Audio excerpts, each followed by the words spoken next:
Hi കൂട്ടുകാരെ, ഇന്നത്തെ എപ്പിസോഡിൽ നന്ദനും മറ്റുള്ളവരുടെ മുന്നിൽ കൃത്യമായി തന്നെ അഭിനയിച്ച് ഫലിപ്പിച്ചതിന്റെ സന്തോഷത്തിൽ അവന്തിക റൂമിലേക്ക് പോകുമ്പോ നന്ദൻ അവന്തികയെ വിളിക്കുന്നു. അവന്തികയെ, നീ ഒന്നവിടെ നിന്നേ. ആ വാക്കുകൾ കേട്ട ഉടനെ തന്നെ അവന്തിക പുഞ്ചിരിയോടെ നന്ദന്റെ അരികിലേക്ക് വന്നു. എന്താ നന്ദേട്ടാ എന്ന് ചോദിച്ചു. ഉടനെ നന്ദൻ ചോദിച്ചു, അല്ല, ഞാൻ തന്നുവിട്ട പണം നീ എല്ലായിടത്തും കൊടുത്തു അല്ലേ? സത്യമാണല്ലോ അല്ലേ എന്ന് ചോദിച്ചതും, അതെ നന്ദേട്ടാ. അതെന്താ നന്ദേട്ട ഒരു സംശയമുള്ളത് പോലെ? നന്ദേട്ടൻ തന്ന പണം ഞാൻ എല്ലായിടത്തും കൃത്യമായി തന്നെ കൊടുത്തിട്ടുണ്ട്. എന്താ സംശയമുണ്ടോ എന്ന് അവന്തിക വീണ്ടും നന്ദനോട് അന്വേഷിച്ചു. നന്ദൻ ആ ചോദ്യം കേട്ട് വളരെ സൗമ്യമായി തന്നെ അവന്തികയോട് പറഞ്ഞു, അതെ, സംശയമുണ്ട്. ആ വാക്ക് കേട്ട ഉടനെ അവന്തിക സേതുമാധവനെയും മറ്റുള്ളവരെയും എല്ലാം നോക്കുന്നു. ഉടനെ നന്ദൻ പറഞ്ഞു, അതെ, ഞാൻ സംശയമുണ്ടെന്ന് പറഞ്ഞത് സത്യമായി തന്നെയാ എന്ന് പറഞ്ഞപ്പോ, ഞാൻ തന്നുവിട്ട പണമല്ലേ നീ എല്ലായിടത്തും കൊടുത്തിരുന്ന് നന്ദൻ വീണ്ടും അന്വേഷിച്ചു. ഉടനെ തന്നെ അവന്തിക പറഞ്ഞു, കഷ്ടമുണ്ട് നന്ദേട്ടാ, ഈ പണത്തിന്റെ പേരിൽ എന്നെ ഇങ്ങനെ അവിശ്വസിക്കുന്നത് എനിക്ക് സഹിക്കാൻ പറ്റുന്നില്ല എന്ന് അവന്തിക നന്ദനോട് തന്റെ പരിഭവ രൂപേണ കാര്യങ്ങൾ പറയുമ്പോ നന്ദൻ അത് കേട്ട് അവന്തികയോട് പറഞ്ഞു, ഞാനേ നിന്റെ കയ്യിൽ പണം തന്നു വിട്ടല്ലേ ആ പെട്ടിയിൽ പണം ഉണ്ടായിരുന്നില്ലാത്തത് കൊണ്ടാണ് ഞാൻ നീ അത് എല്ലായിടത്തും കൊടുത്തു എന്ന് പറഞ്ഞത് വിശ്വസിക്കാത്തതെന്ന് നന്ദൻ അറിയിച്ചു. ആ വാക്ക് കേട്ട ഉടനെ അനഘയും മറ്റുള്ള എല്ലാവരും ഞെട്ടിത്തെറിച്ചങ്ങനെ നിൽക്കുമ്പോൾ അവന്തിക താൻ പിടിക്കപ്പെട്ടു എന്ന് മനസ്സിലാക്കി. ഉടനെ നന്ദൻ പറഞ്ഞു, ഞാൻ 1 രൂപ പോലും ഇല്ലാത്ത ആ പെട്ടിയാണ് നിന്റെ കയ്യിൽ തന്നുവിട്ടത്. 1 രൂപ പോലും ആ പെട്ടിയിൽ ഇല്ലായിരുന്നു എന്നതിൽ വ്യക്തമായി എനിക്കറിയാം. ആ പെട്ടിയിലെ പണം കൊണ്ടാണോ നീ ഓർഫനേജിലെ സിസ്റ്റർക്ക് പണം കൊടുത്തതും സിസ്റ്റർ നിന്നെ കെട്ടിപ്പിടിച്ച് ഇത്രയൊക്കെ പറഞ്ഞതും എന്ന് അവന്തികയോട് നന്ദൻ അന്വേഷിച്ചു. നന്ദന്റെ ആ ചോദ്യം ചെയ്യൽ കേട്ട് മറുപടി പറയാനില്ലാതെ അവന്തിക അങ്ങനെ കണ്ണുമിച്ചു നിൽക്കുന്നത് കണ്ട് നന്ദൻ അവന്തികയോട് പറഞ്ഞു, നീ കണ്ണുമിഴിക്കണ്ട. നീ ഇത്രയും നേരം പറഞ്ഞതെല്ലാം പച്ചക്കള്ളമാണെന്ന് ഞങ്ങൾക്ക് എല്ലാവർക്കും ബോധ്യമായി. നീ പറഞ്ഞത് കൃത്യമായും നുണക്കഥകളാണെന്നും ഞങ്ങൾക്ക് ബോധ്യപ്പെട്ടു. ഇനി ഇതുപോലെയുള്ള നുണക്കഥകൾ പറഞ്ഞ് ഞങ്ങളെ പറ്റിക്കാമെന്ന് നീ കരുതണ്ട എന്ന് അവന്തികയോട് നന്ദൻ അറിയിച്ചതും ശശി അരികിലേക്ക് എത്തി അവന്തികയോട് പറഞ്ഞു, എടുത്തി ഇത്രയും നാളും ഞങ്ങളെയെല്ലാം പറ്റിക്കുകയായിരുന്നു അല്ലെ? എത്ര തവണ ഇതുപോലെ ഓരോ കള്ളങ്ങൾ പറഞ്ഞ് എത്ര രൂപ എടുത്ത് ഞങ്ങളുടെ കയ്യിൽ നിന്ന് തട്ടിയെടുത്തു എന്ന് നന്ദന്റെ മുന്നിൽ വെച്ച് അവന്തികയെ ചോദ്യം ചെയ്യുന്ന രൂപത്തിൽ സച്ചി പറഞ്ഞത് കേട്ട് അവന്തിക പറഞ്ഞു, എടാ മോനെ, നീ എന്തൊക്കെയാ പറയുന്നത്? വെറുതെ നീ ഇങ്ങനെ ഓരോന്നും പറയല്ലേ എന്ന് അവന്തിക സച്ചിയോട് പറയുമ്പോ പിന്നിൽ നിന്ന് സന്ദീപ് പറഞ്ഞു, എടുത്തി, ഞങ്ങൾ വെറുതെ അല്ല പറയുന്നത്. എടുത്തി, ഞങ്ങൾക്ക് വ്യക്തമായി മനസ്സിലായത് കൊണ്ടാണ് എടുത്തി ഞങ്ങളെ എല്ലാം ചതിച്ചു എന്ന് ഞങ്ങൾ തിരിച്ചറിഞ്ഞു കഴിഞ്ഞു. എന്തിനായിരുന്നു എടുത്തി പണത്തിന് വേണ്ടി ഞങ്ങളെ എല്ലാവരെയും ഇങ്ങനെ ചതിച്ചത്? എത്ര പണം വേണമെന്ന് പറഞ്ഞാലും എടുത്തിക്ക് ഞങ്ങൾ തരുമായിരുന്നല്ലോ എന്ന് അവന്തികയോട് സന്ദീപൻ ചോദ്യം ചെയ്യുമ്പോ പിന്നിൽ നിന്നുകൊണ്ട് സ്നേഹ പറഞ്ഞു, എടുത്തിക്ക് ഞങ്ങളോടായിരുന്നില്ല സ്നേഹം അല്ലെ? എടുത്തിക്ക് പണമായിരുന്നു വേണ്ടിയിരുന്നത്. പണത്തിനോടായിരുന്നു എടുത്തിക്ക് സ്നേഹം. ശരിയാണ്, ഞങ്ങളെല്ലാം വളർത്തിയത് എടുത്തി തന്നെയാണ്. പക്ഷേ ആ കണക്ക് പറഞ്ഞുകൊണ്ട് എടുത്തി ഇങ്ങനെ ഒരു ചതി ഞങ്ങളോട് കാണിക്കുമെന്ന് ഞങ്ങൾ ഒരിക്കലും കരുതിയിരുന്നില്ല എന്ന് പറഞ്ഞതും സ്നേഹേ നീ എന്ന് പറഞ്ഞ് ശബ്ദമുയർത്തിയതും ഉടനെ സ്നേഹ പറഞ്ഞു, പഴയതുപോലെ അമ്മ ചമഞ്ഞ് എന്നെ പേടിപ്പിക്കാനും ശകാരിക്കാനും ഒന്നും എടുത്തി ശ്രമിക്കണ്ട. അതിന് സമ്മതിക്കുകയില്ല എന്ന് സ്നേഹ പറയുമ്പോ ആ വാക്കുകൾ കേട്ട് മറുപടി പറയാനില്ലാതെ അവന്തിക അങ്ങനെ നിൽക്കുമ്പോ എല്ലാവരും സത്യം തിരിച്ചറിഞ്ഞതിന്റെ സന്തോഷത്തിലായിരുന്നു അർച്ചന. നന്ദൻ അപ്പോഴേക്കും അവന്തികയുടെ അരികിലേക്ക് എത്തിയിട്ട് പറഞ്ഞു, അതെ, ഇവിടെയുള്ള ഓരോരുത്തരുടെയും വാക്കുകളിൽ നിന്ന് നിനക്ക് മനസ്സിലാവുന്നുണ്ടല്ലോ അവരുടെയൊക്കെ ഉള്ളിൽ എത്രത്തോളം അമർഷവും ദേഷ്യവും നിന്നോടുണ്ടായിരുന്നു എന്ന്. കാരണം നീ അത്രത്തോളം അവരെ വേദനിപ്പിച്ചിരുന്നു. അതാണ് അതിന്റെ സത്യം. നീ എത്രത്തോളം ക്രൂരതകളായിരിക്കും അപ്പോ നീ ഇവരോട് കാണിച്ചിട്ടുള്ളത് എന്ന് നന്ദൻ ചോദിച്ചു.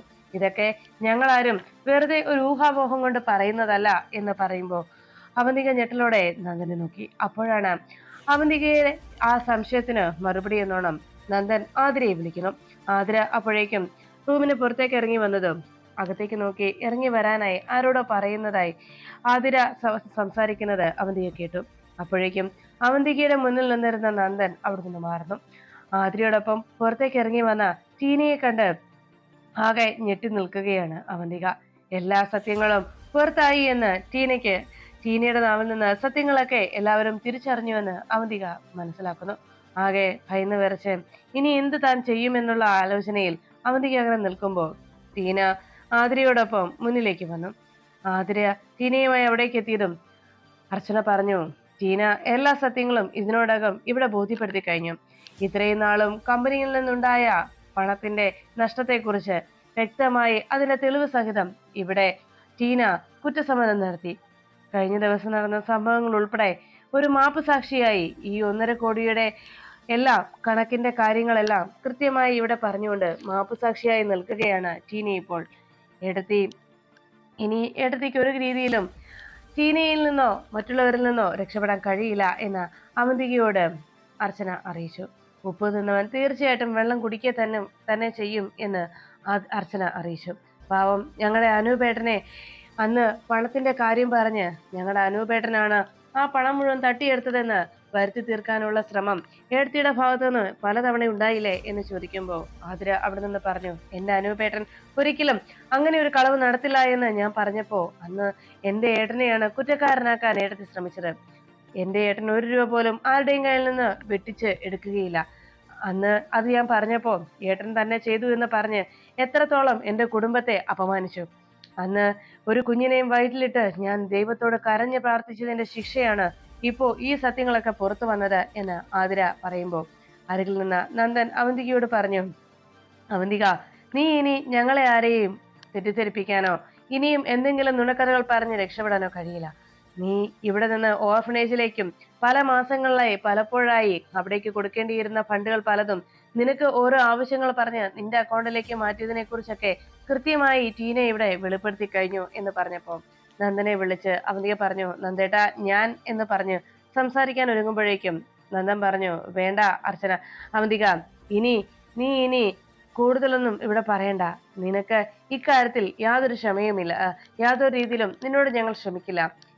പ്രത്യേകിച്ച് നിന്റെ ഭർത്താവ് എന്ന നിലയിൽ ഈ ഞാൻ എന്ന് നന്ദൻ അവന്തികയോട് പറഞ്ഞു.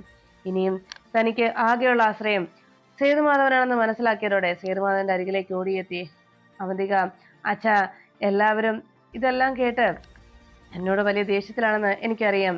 അച്ഛൻ എന്നോട് ക്ഷമിക്കണം. അച്ഛന്റെ മനസ്സ് തകർക്കുന്ന ഒരു പ്രവൃത്തിയെ ഞാൻ ചെയ്തതെന്നറിയാം.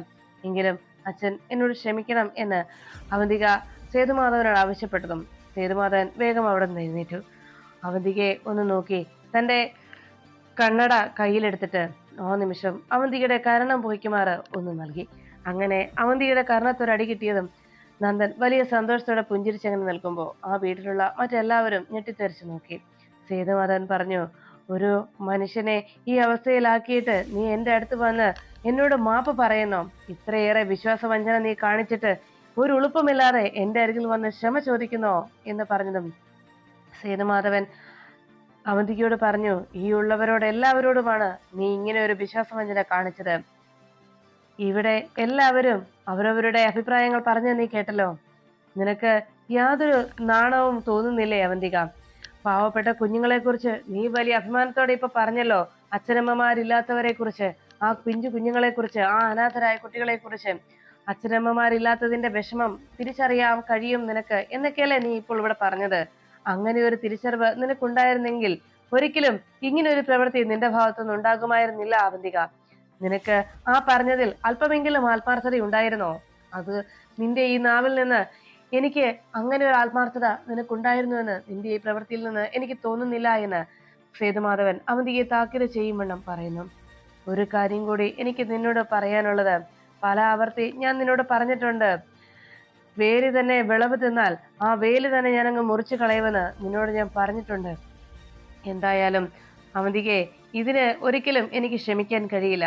ഇതിനു മുൻപ് ഈ സ്ഥാനത്ത് ഇവിടെ ഞാൻ തനിച്ചായിരുന്നെങ്കിൽ ഇക്കാര്യത്തിൽ ഒരു തീർപ്പ് ഞാൻ ഇതിനോടകം പറയുമായിരുന്നു. എന്നാൽ ഇന്ന് ഇവിടെ നിനക്ക് വേണ്ടി നിന്റെ കാര്യത്തിൽ ഒരു തീരുമാനമെടുക്കാൻ നിന്റെ ഭർത്താവായ എന്റെ മകൻ ഇവിടെയുണ്ട്. അവൻ എടുക്കും അതിനൊരു തക്കതായ ഒരു തീരുമാനം എന്ന് സേതുമാധവൻ അറിയിച്ചതും അവന്തിക പറഞ്ഞു, അച്ഛാ, ഞാൻ സമ്മതിച്ചു. ഞാൻ ചെയ്തതൊക്കെ വലിയ തെറ്റ് തന്നെയാണ്. എങ്കിലും എനിക്ക് മാപ്പ് തരണം അച്ഛാ. നന്ദേട്ടനോടൊപ്പമുള്ള ജീവിതം അത് ഞാൻ ജീവിച്ച് എനിക്ക് കൊതി തീർന്നിട്ടില്ല. അതുകൊണ്ട് തന്നെ നന്ദേട്ടന്റെ ഭാര്യയായി ഇവിടെ കഴിയാൻ എന്നെ അനുവദിക്കണം. ഈ വീട്ടിൽ നിന്ന് ദയവ് ചെയ്ത് എന്നെ പറഞ്ഞു വിടരുത് എന്ന് അവന്തിക സേതുമാധവനോട് അപേക്ഷിക്കുന്നു. സേതുമാധവന്റെ നേരെയുള്ള ആ അപേക്ഷ കേട്ട് നന്ദൻ ഞെട്ടിയങ്ങനെ നിൽക്കുമ്പോൾ അവിടെ നിന്ന് അർച്ചനയും മറ്റുള്ളവരെല്ലാവരും അവന്തികയുടെ അടുത്ത അഭിനയം കണ്ട് അതിശയത്തോടെ നോക്കി നിൽക്കുമ്പോൾ സേതുമാധവൻ പറഞ്ഞു, ഇതിൽ ഞാനല്ല ഒരു തീരുമാനം എടുക്കേണ്ടത്. അപ്പോഴേക്കും എന്റെ മകൻ നന്ദനാണ് ഇതിൽ തീരുമാനം എടുക്കേണ്ടതെന്ന് സേതുമാധവൻ അറിയിച്ചിട്ടും നന്ദൻ പറഞ്ഞു, അച്ഛാ, ഇങ്ങനെ ഒരു പ്രവൃത്തി ചെയ്തതിന്റെ പേരിൽ ഞാൻ ഒരു തീരുമാനം എടുക്കുന്നില്ല എന്ന് സേതുമാധവനോട് നന്ദൻ പറഞ്ഞു. അച്ഛാ, എന്റെ കുടുംബത്തെയാണ് ഇവൾ ചതിച്ചത്, എന്റെ കൂടപ്പിറപ്പുകളെയും എന്റെ അച്ഛനെയുമാണ് ഇവൾ ചതിച്ചത്. അതുകൊണ്ട് തന്നെ അങ്ങനെ ചതിച്ച ഇവളോട് ഞാൻ ഒരിക്കലും ക്ഷമിക്കില്ല.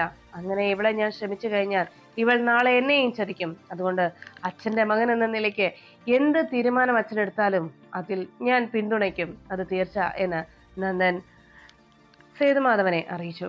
സേതുമാധവൻ അത് കേട്ട് അവന്തികയെ നോക്കിയിട്ട് പറഞ്ഞു, അവന്തിക, നിനക്ക് വേണ്ടി ഞാൻ ഒരേ ഒരു തീരുമാനം എടുക്കുകയാണ്. ശരി, ഇക്കാര്യത്തിൽ ഞാൻ തീരുമാനം എടുത്തു കഴിഞ്ഞു. ഈ നിമിഷം അവന്തിക ഈ വീട്ടിൽ നിന്ന് ഇറങ്ങണം. ഇതാണ് ഞാൻ എടുക്കുന്ന തീരുമാനം എന്ന് സേതുമാധവൻ പറഞ്ഞു. അത് കേട്ടതും അവന്തിക ആകെ ഞെട്ടി. ഉടനെ സേതുമാധവൻ പറഞ്ഞു, നെല്ലിശ്ശേരിയിൽ നിന്ന് ഈ നിമിഷം അവന്തിക്ക് പുറത്തു പോകാം. നീ പറഞ്ഞതുപോലെ നന്ദന്റെ താലി കഴുത്തിലിട്ടുകൊണ്ട് നിനക്ക് തെരുവിലേക്ക് പോകാൻ കഴിയില്ല എന്ന് നീ പറഞ്ഞതുകൊണ്ട് ആ ബന്ധം നന്ദൻ നിന്റെ കഴുത്തിലണിയിച്ച് ആ താലി അറ്റുപോകാതിരിക്കാനായി ഒരു ഇളവ് കൂടി നിനക്ക് ഞാൻ തരുന്നു. ഇന്ന് ഈ വീട്ടിൽ നിന്ന് നീ ഇറങ്ങണം. നെല്ലിശ്ശേരിയുടെ മറ്റേതെങ്കിലും ഗസ്റ്റ് ഹൗസിൽ നിനക്ക് താമസിക്കാം. പക്ഷേ എന്റെ മകൻ നിന്റെ ഒപ്പം ഇപ്പോൾ ഇറങ്ങുകയാണെങ്കിൽ അവനും നിന്റെ കൂടെ വരുന്നതിൽ ഞാൻ എതിർക്കില്ല.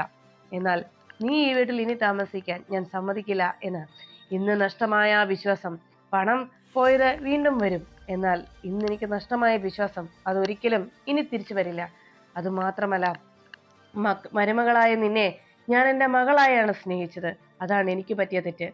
നീ ഈ നിൽക്കുന്നവരുടെയൊക്കെ ഏട്ടത്തിയാണ് എന്ന് പറഞ്ഞാൽ അവരുടെ എല്ലാവരുടെയും അമ്മ. അവൾ അങ്ങനെ ഒരു ആളുടെ കയ്യിൽ നിന്നാണ് ഇത്രയും വലിയൊരു ചതി ഉണ്ടായിരിക്കുന്നത്. അതെനിക്ക് ഒരിക്കലും സഹിക്കാനാവില്ല എന്ന് സേതുമാധവൻ എല്ലാവരും കേൾക്കെ ഉറക്കെ പറഞ്ഞു. അപ്പോഴേക്കും നന്ദൻ സേതുമാധവനോട് പറഞ്ഞു, അച്ഛാ, ഇവളുടെ കൂടെ ഞാൻ ഒരിക്കലും പോകില്ല. കാരണം ഇവൾ ഇന്ന് എല്ലാവരെയും ചതിച്ചെങ്കിൽ നാളെ ഇവൾ എന്നെയും ചതിക്കും. അതിൽ എനിക്ക് യാതൊരു സംശയവുമില്ല. അതുകൊണ്ട് തന്നെ ഒരു ഭാര്യയായി ഇവളുടെ കൂടെ ഒരിക്കലും ഞാൻ പോകില്ല. എനിക്ക് എൻ്റെ കുടുംബം തന്നെയാണ് വലുത് എന്ന് നന്ദൻ അറിയിച്ചു. അത് കേട്ടതും അവന്തികയോട് സേതുമാധവൻ പറഞ്ഞു, ഇതല്ല നീ ചെയ്ത പ്രവൃത്തിക്കുള്ള ശിക്ഷ. ഒരു കാര്യം കൂടി ഞാൻ പറയാം. നീ വെട്ടിച്ചെടുത്ത തുക മുഴുവൻ നാളെ തന്നെ എവിടെയെല്ലാം അത് എത്തിച്ചേരണോ അവിടങ്ങളിലെല്ലാം ആ തുക കൃത്യമായി എത്തിയിരിക്കണം. നീ ഇപ്പോഴും ഈ രീതിയിൽ ഇവിടെ നിൽക്കുന്നത് എൻ്റെ ആത്മാർത്ഥ സുഹൃത്തായിരുന്ന, ഞാൻ അത്രമേൽ സ്നേഹിച്ച, ജീവനതുല്യം സ്നേഹിച്ച എൻ്റെ സുഹൃത്തിൻ്റെ മകളായതുകൊണ്ട് മാത്രം, എൻ്റെ വിനയചന്ദ്രന്റെ മകളായതുകൊണ്ട് മാത്രമാണ് നീ ഇപ്പോഴും ഈ നിലയിൽ ഇവിടെ നിൽക്കുന്നത് എന്ന് സേതുമാധവൻ അവന്തികയോട് പറഞ്ഞു. അവന്തികയ്ക്ക് ഇനി ഇവിടെ നിന്ന് ഇറങ്ങാം എന്ന് സേതുമാധവൻ പറഞ്ഞതും അവന്തിക നന്ദന്റെ അരികിലേക്ക് എത്തിയിട്ട് പറഞ്ഞു, നന്ദേട്ടന് തീരുമാനിക്കാം എൻ്റെ കൂടെ വരണോ വേണ്ടയോ എന്ന്. ആ തീരുമാനം നന്ദേട്ടന് ഞാൻ വിട്ടു തന്നിരിക്കുന്നു. ഇനി എന്തായാലും ആരോടും ഒന്നും പറഞ്ഞിട്ട് ഒരു കാര്യവുമില്ല എന്ന് എനിക്കറിയാം. അതുകൊണ്ട് ഞാൻ ഇവിടെ നിന്ന് ഇറങ്ങുന്നു എന്ന് പറഞ്ഞ് അവന്തിക അവിടുന്ന് പോകാൻ തുടങ്ങുമ്പോൾ അർച്ചന പറഞ്ഞു, ഏട്ടത്തി, എല്ലാ കാലത്തും ഈശ്വരൻ കൂടെ ഉണ്ടാകുമെന്ന് ഏട്ടത്തി വിശ്വസിക്കരുത്. എന്നും എന്ത് തെറ്റ് ചെയ്താലും അതെല്ലാം ഈശ്വരൻ മറച്ചു വെച്ചുകൊണ്ട് എന്നും ഈശ്വരൻ തുണയ്ക്കുമെന്നുള്ള ഏട്ടത്തിയുടെ ആ ചിന്താഗതിയാണ് ഏട്ടത്തിയെ കുഴിയിൽ ചാടിച്ചത് എന്നും അങ്ങനെ ഒരു തെറ്റിദ്ധാരണ ഏട്ടത്തിക്കുണ്ടായതാണ് ഇങ്ങനെ സംഭവിച്ചതെന്നും അർച്ചന അവന്തികയോട് പറയുമ്പോൾ മറുപടി ഒന്നും പറയാനില്ലാതെ അവന്തിക വേഗം പുറത്തേക്ക് ഇറങ്ങാനായി എത്തി. അങ്ങനെ ആ സിറ്റൗട്ടിനരികിലേക്ക് എത്തിയതും എല്ലാവരെയും അവന്തിക ഒന്ന് പിന്തിരിഞ്ഞു നോക്കി. ഇനി എന്താണ് താൻ ചെയ്യേണ്ടതെന്ന ഒരാലോചനയിൽ അവന്തിക പെട്ടെന്ന് ബോധം കെട്ട് ആ നിലത്തേക്ക് വീഴുന്നു. അവിടെയുള്ള ഓരോരുത്തരും അവന്തികയുടെ അടുത്ത അഭിനയം കൂടി കണ്ട് എന്ത് ചെയ്യണമെന്നറിയാതെ ഞെട്ടി നിന്നു. അതിനുശേഷം അവന്തികയെ റൂമിൽ കിടത്തി കഴിയുമ്പോൾ ഡോക്ടർ അവിടെ എത്തി അവന്തികയെ പരിശോധിക്കുന്നു. ഡോക്ടർ പരിശോധിക്കുന്നതിനിടയിൽ അവന്തിക പുഞ്ചിരിയോടെ ഡോക്ടറെ നോക്കി. അവന്തികയെ പരിശോധിച്ചതിന് ശേഷം ഡോക്ടർ പുറത്തേക്ക് എത്തിയതും സേതുമാധവൻ എന്ത് സംഭവിച്ചു എന്ന് അന്വേഷിച്ചു. ഉടനെ സേതുമാധവനെ നോക്കി ഡോക്ടർ പറഞ്ഞു, അവന്തിക പ്രഗ്നന്റ് ആണ്. ആ വാക്ക് കേട്ട് അവിടെ ഉണ്ടായിരുന്ന എല്ലാവരും ഞെട്ടലോടെ നിൽക്കുകയാണ്. ഡോക്ടർ കൃത്യമായ നിർദ്ദേശങ്ങൾ നൽകി. അടുത്ത മാസം ഒന്നുകൂടി ഹോസ്പിറ്റലിലേക്ക് അവന്തിയെ കൊണ്ടുവരണം. മാസം കൃത്യമായി ചെക്കപ്പ് നടത്തണം. ഇതെല്ലാം കേട്ട് സേതുമാധവൻ ശരിയെന്ന് തലയാട്ടുന്നു.